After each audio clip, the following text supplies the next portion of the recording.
Hello, viewers. Welcome to this wonderful episode of Living and Loving, a place where we live to love I would and love love to to leave. live. Miss, welcome on set. Thank you so much. Yeah, today we'll be looking at this topic: sole provider. Should Okay. men be the sole provider, or what do you think?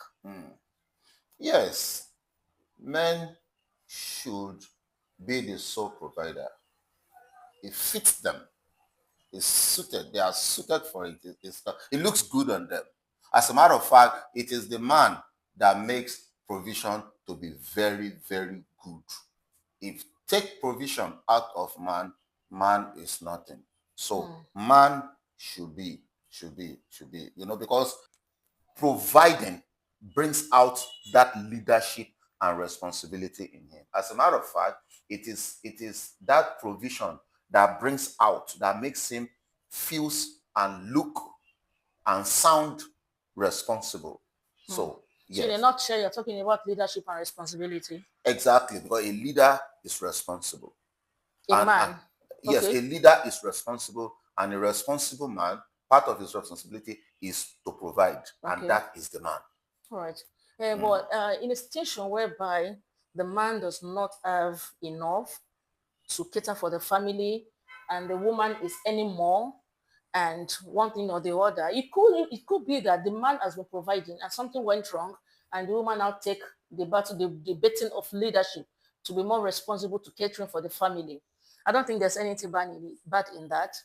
No, no, there is nothing bad in it. We cannot rule out the human factor. We live in a natural world where error and failure and unpredictability and circumstances beyond our control is imminent. And so when that happens, there is always a support. There should be a life support.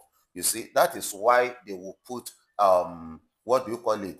Lifesaver beside the boat. Okay, Because we are not expecting the boat to capsize. but But should just it? in case, then there is a lifesaver that all of us will put on a hand. And then there is a parachute in the plane. We are not expecting a plane crash, but then so you as my wife, you are there. You are my parachute. You are my oxygen. You are my lifeguard. So when my boat fails to sail sometime in life, then you should be able to throw the something so that I will not drown.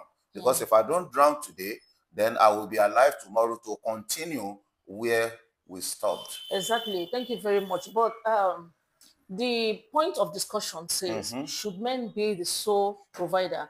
And honestly, I think I'm in support. Men should be the sole provider of the family because naturally it aligns with the many traditions of even the religion and the society. They Exactly. believe that once you are married, you should be capable to take care of your family. Exactly. Once you're married, even before thinking of marriage, you should have things Exactly. in stock. You should have things in place. You should have Exactly. positioned yourself in a way that, come what may, you should be the sole provider. You should be able to provide for that woman and the products that will come into that relationship. So I Exactly. believe that truly men should be the sole provider.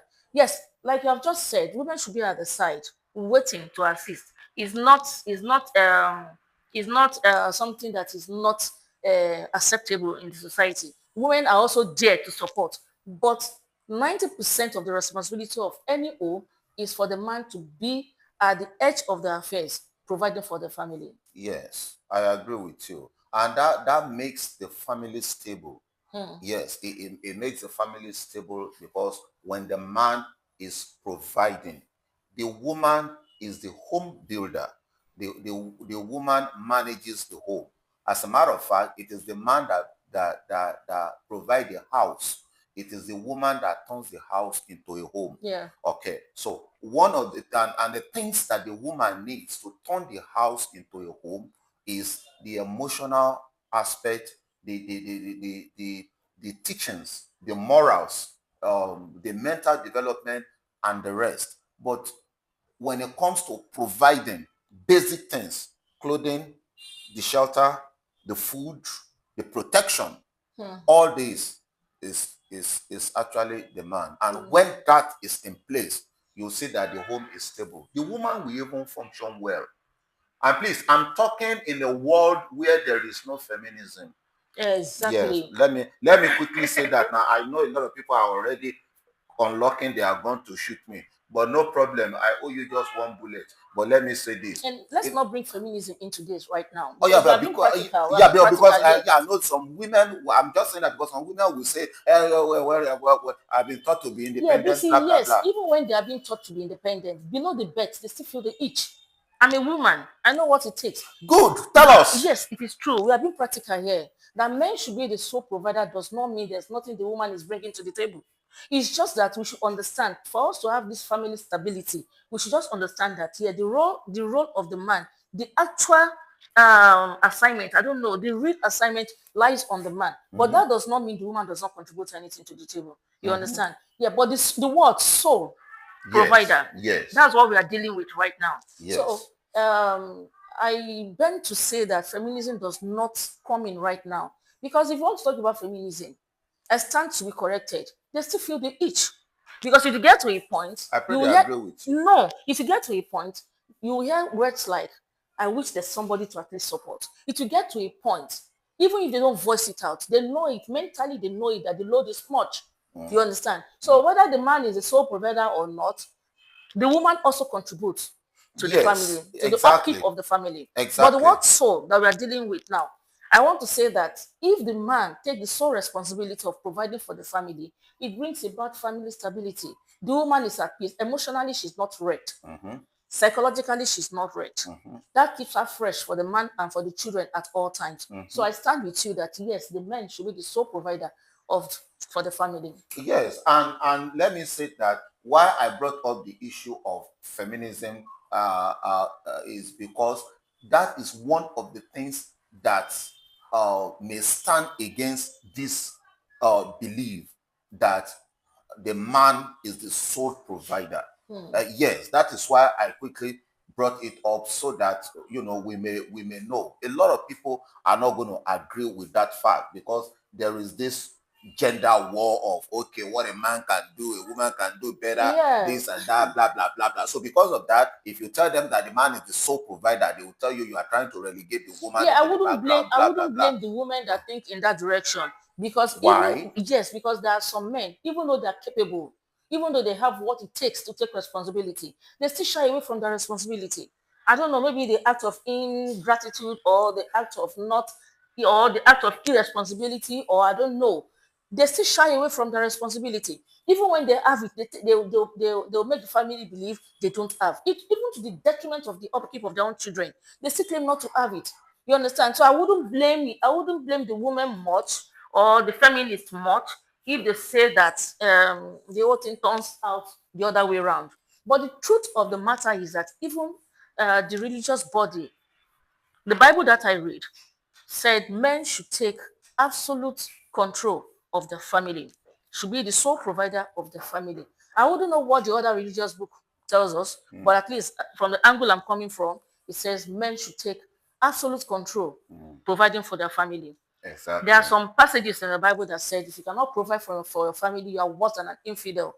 So, in a nutshell, it goes down that even God Himself, creating the man, wants man to take care of the family. So I stand with you. Yes, and the exception you gave, I agree with you that there are some that will not just do it, and that has brought a lot of problems to the family. And I would say that that is what separates the boys from the men. There you go again.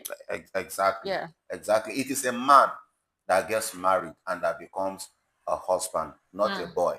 So if you as a woman marry a boy in a man's body, then you are definitely going to be stuck with an irresponsible man that cannot provide. But if you marry a man, even if he's in a boy's body, but he's a man, trust me, you have a giant that will be the head of your home indeed. You But I see think that? everything starts from courtship, because during courtship, you should be able to know if this man will be able to provide tomorrow or not. Because during courtship, you begin to see some attitude in that man.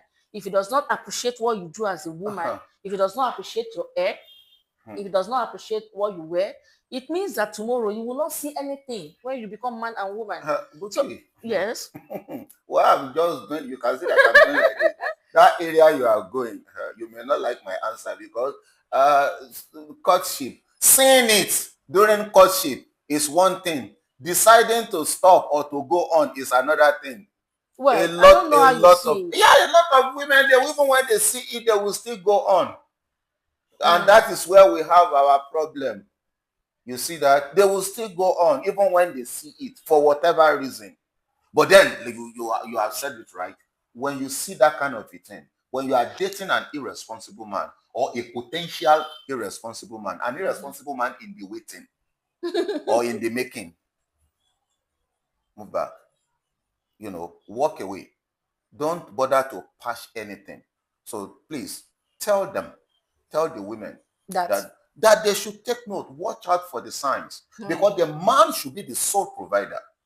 Do you understand? So when you are dating a man and he is not already working on that part of providing and doing all he has to do, that is a red flag. That's a sign. And but BC, do you know that some women are really the cause why the men are behaving like that? Because it takes two to tango. When you are in a relationship and you want to prove you know too well, you know too much, you want to prove you have too much, knowing fully well that you are employed, you are rich, you are from a rich background, and you want to oppress the man by doing it all. Some men will take it out on you and stop providing. So it is when you now get to the each of it and you cannot bear it anymore, you start shouting. So I'm saying this to the women now, that even though you have enough, even though you are too blessed, whether you are from the rich background or not, whatever you have to support your man with, let it be discussed between the two of you. Don't take the lead. You are not meant to be the leader. You are not meant to take the responsibility of the home front. If you have enough to dole out, at least you can talk to your husband about it. Let him still be in the know. Let him be on top. So it is only at that you can enjoy the relationship. But by the time you start seeing yourself as the one on top, as the one that is leading, as the one that is directing, you are becoming something else. And that will not allow the man to become responsible. BC, I think that at this junction, we should leave it out to our viewers to decide. Yes. What is going on in your relationship? Are you the one taking charge of the relationship? Are you the one taking leadership of your relationship? Are you the one providing for your relationship? Are you in courtship and you are seeing the red flag and you cannot decide right now? Or is it that you are married and your husband is not showing any responsibility or is not providing for the family? We want to hear, we want to read from you.